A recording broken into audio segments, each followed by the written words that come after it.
ನಮಸ್ಕಾರ ಸ್ನೇಹಿತರೆ, ಟೈಗರ್ ವರ್ಲ್ಡ್ನ ಮತ್ತೊಂದು ವಿಡಿಯೋಗೆ ಸ್ವಾಗತ ಸುಸ್ವಾಗತ. ನಾನು ಸಾಧ್ಯ ಆದಷ್ಟು ಇಲ್ಲಿ ನಿಮಗೆ ಕಾಡು ಪ್ರಾಣಿಗಳು, ಮುಖ್ಯವಾಗಿ ಹುಲಿಗಳ ಬಗೆಗಿನ ವಿಡಿಯೋಗಳನ್ನು ತೋರಿಸ್ತೀನಿ. ಈ ಬಾರಿ ನನ್ನ ಪ್ರಯಾಣ ಹೊರಟಿದ್ದು ನಮ್ಮ ಕರ್ನಾಟಕದಲ್ಲಿರುವ ಪಶ್ಚಿಮ ಹಾಗೂ ಪೂರ್ವ ಘಟ್ಟಗಳು ಸಂಧಿಸುವ ಸದಾಕಾಲ ಹಸಿರಿನಿಂದ ನಳನಳಿಸುವ ಕಾನನ ಖ್ಯಾತ ದೇವರ ಗುಡಿಗೆ, ಅಂದರೆ ಕೇಗುಡಿಗೆ.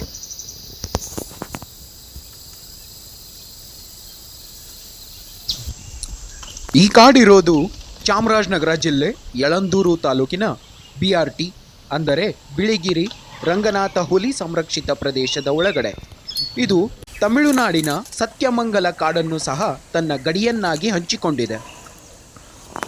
ಇಲ್ಲಿಗೆ ಬೆಂಗಳೂರಿಂದ ಬರೋಕೆ 2 ಮಾರ್ಗಗಳಿವೆ. ಒಂದು, ಮೈಸೂರು ರಸ್ತೆಯಿಂದ ಮದ್ದೂರು, ಮಳವಳ್ಳಿ, ಕೊಳ್ಳೇಗಾಲ ಮಾರ್ಗವಾಗಿ ಬಿಳಿಗಿರಿ ರಂಗನಾಥ ಬೆಟ್ಟವನ್ನು ತಲುಪಿ ಅಲ್ಲಿಂದ ಕೇಗುಡಿಗೆ ಹೋಗಬಹುದು. ಎರಡನೆಯದ್ದಾಗಿ ಸೀದಾ ಮೈಸೂರಿಗೆ ತಲುಪಿ ಅಲ್ಲಿಂದ ನಂಜನಗೂಡು, ಯಳಂದೂರಿಂದ ಕೇಗುಡಿಗೆ ತಲುಪಬಹುದು. ಈ ಹಿಂದಿನ ಬಂಡೀಪುರದ ವಿಡಿಯೋಗಳನ್ನು ನೋಡಿ ನನ್ನ ಬಾಲ್ಯದ ಗೆಳೆಯ ರವಿ ತಾನೂ ಸಹ ಕಾಡನ್ನು ನೋಡಬೇಕಂತ ತುಂಬ ಆಸೆಪಟ್ಟ. ಅದ್ಕೇನು ಮಗ, ಹೋಗೋಣ ಬಿಡು ಅಂತ ಪ್ಲ್ಯಾನ್ ಮಾಡುವಾಗ ನನಗೆ ಜ್ಞಾಪಕ ಬಂದಿದ್ದೆ ನಮ್ಮೂರು ಟಿ ನರಸೀಪುರದ ಹತ್ರ ಇರೋ ಕೇಗುಡಿ. ಸ್ನೇಹಿತರೆ, ಅಂದು ಜನವರಿ 11, 2025. ನಾನು ನನ್ನ ರಾತ್ರಿ ಪಾಳಯದ ಕೆಲಸ ಮುಗಿಸಿ ನಾಯಂಡಹಳ್ಳಿ ಬಸ್ ಸ್ಟ್ಯಾಂಡ್ ಹತ್ರ ನಿಂತಿದ್ದ ನನ್ನ ಗೆಳೆಯ ರವಿನ ಪಿಕ್ ಮಾಡಿಕೊಂಡು ಸೀದಾ ಹೊರಟಿದ್ದೆ ಕೇಗುಡಿಗೆ. ತಲುಪಿದ ನಮಗೆ ಅಲ್ಲಿದ್ದ ಜಿಂಕೆ ಹಾಗೂ ಕಾಡು ಹಂದಿಗಳು ಸ್ವಾಗತ ಕೋರ್ತಿದ್ದಾವೇನೋ ಅನ್ನೋ ಹಾಗೆ ಭಾಸವಾಗಿತ್ತು. ಸರಿ, ಅಲ್ಲಿಂದ ಜೀಪ್ ಸಫಾರಿ ಟಿಕೆಟ್ ತಗೊಳ್ಳೋ ಅಷ್ಟರಲ್ಲಿ ಬೆಳಗ್ಗೆ ಸುಮಾರು 6 ಗಂಟೆ ಆಗಿತ್ತು. ಸಫಾರಿಗೆ ಹೊರಟು ನಮಗೆ ಸಾರಥಿಯಾಗಿ ಸಿಕ್ಕಿದ್ದು ಡ್ರೈವರ್ ನಾಗೇಶ್. ಸರಿ ಸುಮಾರು ಅರ್ಧ ಗಂಟೆಗಳ ಕಾಲ ಸುತ್ತಿದರೂ ಯಾವ ಕಾಡು ಪ್ರಾಣಿಗಳ ದರ್ಶನವೂ ಆಗಲಿಲ್ಲ. ಕೊಂಚ ಬೇಸರ ಆಗಿತ್ತು. ಆದರೆ ಇನ್ನೂ ಸಹ ಸಫಾರಿಯ ಟೈಮ್ ಮುಗ್ದಿರಲಿಲ್ಲ. ಸುಮಾರು ಒಂದು 15 ನಿಮಿಷಗಳ ಮುಂದೆ ಹೋಯಿತು.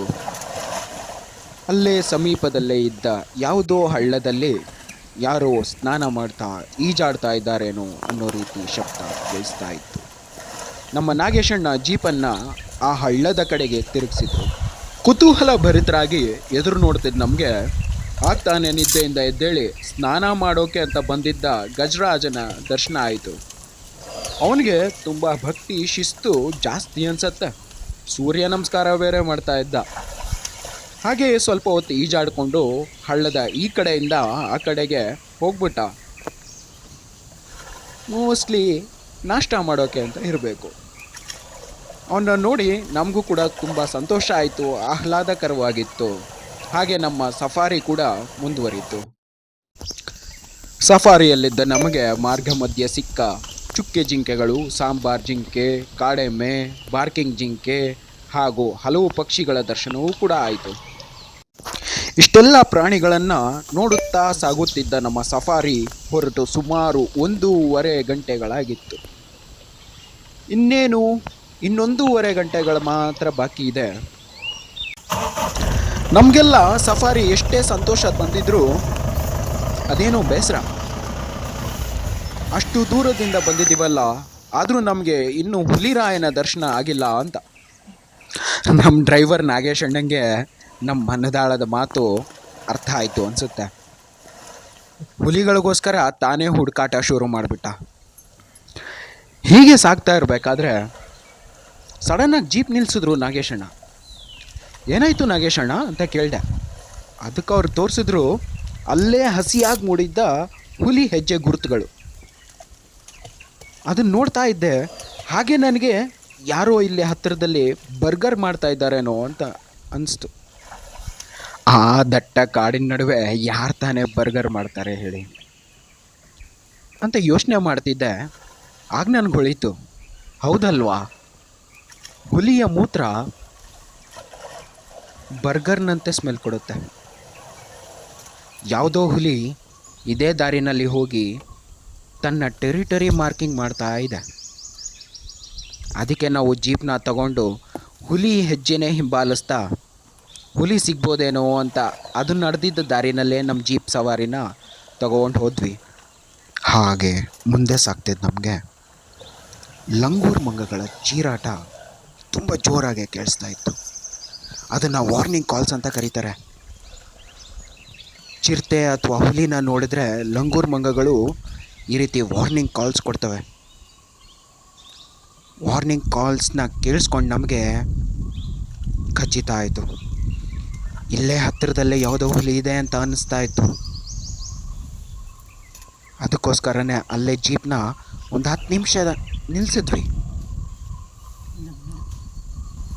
ನಿಂತು ಕಾಯ್ತಾ ಇದ್ದು ನಮಗೆ ಅಲ್ಲೇ ಇದ್ದ ಪೊದೆಗಳಿಂದ ಒಂದು ಹುಲಿ, ಹೆಣ್ಣು ಹುಲಿ ಆದರೆ ಏನಂತೆ, ನಮ್ಮ ಹುಲಿ ನೋಡೋ ಆಸೆಗೆ ಗಂಡು ಹುಲಿ ಆದ್ರೇನು ಹೆಣ್ಣು ಹುಲಿ ಆದ್ರೇನು ಆಚೆ ಬಂತು.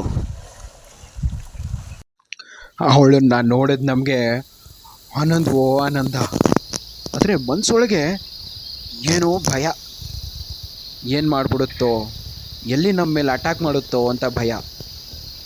ಆದರೆ ಆ ಹುಲಿ ನಮ್ಮನ್ನು ನೋಡಿದ್ರೂ ನೋಡದೇ ಇರೋ ಥರ ಅದರ ಟೆರಿಟರಿ ಮಾರ್ಕಿಂಗ್ ಮಾಡ್ತಾ ಇತ್ತು. ಅವಳು ಹಿಂದೆ ಹಿಂದೆ, ನಾವು ಮುಂದೆ ಮುಂದೆ. ಸ್ವಲ್ಪ ದೂರ ಅಲ್ಲಿಗೆ ಹೋಗಿ ಜೀಪ್ ನಿಲ್ಸ್ಕೊಂಡ್ವಿ. ಅವಳನ್ನು ಮುಂದೆ ಹೋಗಕ್ಕೆ ಬಿಟ್ವಿ. ಅವಳು ಅಂದರೆ ಇನ್ಯಾರೂ ಇಲ್ಲ ಸ್ನೇಹಿತರೆ, ಅವಳೇ ನಮ್ಮ ಹುಲಿ ರಾಣಿ. ಅವಳು ಮುಂದೆ ಹೋಗ್ತಾ ಇದ್ಲು, ಆಮೇಲೆ ಮತ್ತೆ ನಾವು ಅವಳು ಹಿಂದೆ ಹೋಗ್ತಾ ಇದ್ವಿ. ಹಾಗೆ ಸುಮಾರು ಒಂದು 20 ನಿಮಿಷ ಅವಳ ಹಿಂದೆನೇ ಸಾಗ್ತಾ ಇದ್ವಿ. ಅವಳು ಈಗ ಯಾಕೋ ನಮ್ಮ ಕಡೆ ಗಮನನೇ ಬರಲಿಲ್ಲ. ಹಾಗೆ ಸ್ವಲ್ಪ ಹೊತ್ತು ನೋಡ್ತಾ ಇದ್ಲು ನಮ್ಮ ಜೀಪ್ನ. ಹಿಂದೆ ಹಿಂದೆ ತಿರ್ಕೊಂಡು ನೋಡೋದು ಮತ್ತು ಮುಂದೆ ಹೋಗೋದು, ಹಾಗೆ ಮಾಡ್ತಾ ಅವಳಿಗೂ ಯಾಕೋ ಬೇಜಾರಾಯಿತು ಅನಿಸುತ್ತೆ. ನಾವೆಲ್ಲ ಅವಳ ಸಾಮ್ರಾಜ್ಯದ ಒಳಗಡೆ ಬಂದಿರೋದು ಇಷ್ಟ ಆಗಲಿಲ್ಲ ಅನಿಸುತ್ತೆ. ಅದಕ್ಕೆ ನಾನಿದ್ರೆ ತಾನೇ ಇವ್ರು ಇನ್ನೂ ನನ್ನ ಹಿಂದೆ ಬರ್ತಾರೆ ಅಂತ ಮತ್ತೆ ಪೊದೆ ಒಳಗಡೆ ಹೋಗ್ಬಿಟ್ಲು. ಅವಳೇನೋ ಗಿಡ ಗಂಟೆಗಳಿದ್ದ ಪೊದೆಗಳೊಳಗಡೆ ಹೋಗ್ಬಿಟ್ಲು. ಒಳಗಡೆ ಹೋಗೋಷ್ಟರಲ್ಲಿ ನಮ್ಮ ಸಫಾರಿ ಪ್ರಯಾಣದ ಟೈಮ್ ಕೂಡ ಮುಗೀತು ಅನಿಸುತ್ತೆ. ವಾಪಸ್ ನಮ್ಮ ನಾಗೇಶಣ್ಣ ಸಫಾರಿ ಸೆಂಟ್ರ್ ಹತ್ರ ಕರ್ಕೊಂಬಂದ್ಬಿಟ್ರು. ಬೇಜಾರಾಗ್ತಾ ಇತ್ತು, ಆದರೆ ಏನು ಮಾಡೋದು, ಬೆಂಗಳೂರಿಗೆ ವಾಪಸ್ ಬರಲೇಬೇಕಲ್ಲ. ಎಲ್ಲ ಆನಂದ ಸಂತೋಷಗಳ ಸವಿ ನೆನಪುಗಳೊಂದಿಗೆ ಸುಂದರ ಹಸಿರು ವನ್ಯಮೃಗಗಳ ಕಾಡಿಂದ ಬೆಂಗಳೂರಿನ ಕಾಂಕ್ರೀಟ್ ಕಾಡಿಗೆ ವಾಪಸ್ ಬಂದ್ವಿ. ಇದು ಸ್ನೇಹಿತರೆ ನನ್ನ ಕೇಗುಡಿ ಸಫಾರಿಯ ಕಥೆ. ಇಷ್ಟೊತ್ತು ನನಗೆ ಸಮಯ ಕೊಟ್ಟು ನನ್ನ ವಿಡಿಯೋ ಹಾಗೂ ಸಂಭಾಷಣೆಯನ್ನು ಕೇಳಿಸ್ಕೊಂಡಿದ್ದಕ್ಕೆ ಧನ್ಯವಾದಗಳು. ಮತ್ತೆ ಸಿಗೋಣ. ಶುಭ ದಿನ.